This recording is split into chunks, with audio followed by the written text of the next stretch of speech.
A cuarta edición da Ourense ICC Week, marco das industrias culturais e creativas, celebrarase do 2 ao 5 de maio e aglutinará máis de 100 horas de actividade arredor dunha decena de disciplinas. O evento presentouse esta mañá.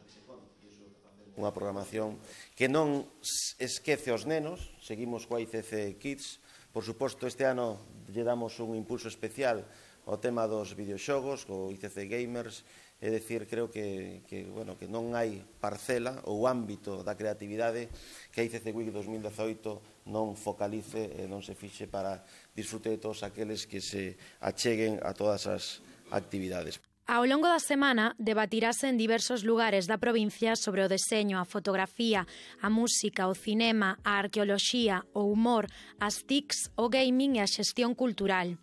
O evento comezará o próximo 2 de maio cun acto inaugural que terá como eixo vertebrador o mundo do deseño, nunha ponencia que reunirá a Bárbara Oucalele, Paco Clavel e Juan Sánchez, para rematar nunha conversa arredor da cultura no deseño que terá como protagonistas a ilustradora e deseñadora gráfica ourensana María Grande e a Javier Mariscal, coñecidísimo Premio Nacional de Deseño, famoso por ter creado a Ocobi nos Xogos Olímpicos de Barcelona. Tamén hoxe desvelamos que se desplazará expresamente a Ourense José Miguel Fernández Sastrón, que é o presidente da SGAE, da Sociedade Xeral de Autores, para premiar e distinguir a un letrista de auténtico nivel como é Josi Domínguez, o líder dos Suaves, medalla de ouro da provincia. Esta edición da Ourense ICC Week tamén terá programación para a mocidade dentro da súa ICC Kids.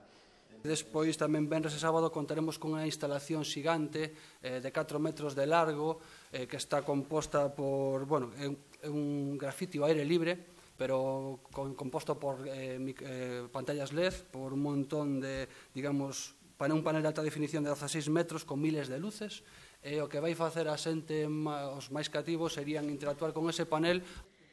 Tamén estará o ICC Gamers, un novo evento enmarcado dentro da Ourense ICC Week que xirará arredor do fenómeno dos videoxogos e os eSports.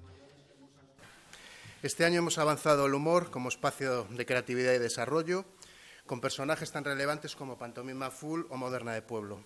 Outra das novidades deste ano é que durante a celebración da Semana das Industrias Culturais e Creativas entregarase a primeira edición do Premio Rodolfo Prada á Xestión Cultural, un galardón instaurado pola Deputación de Ourense co obxectivo de recoñecer o labor que realizan os traballadores da cultura en Galicia.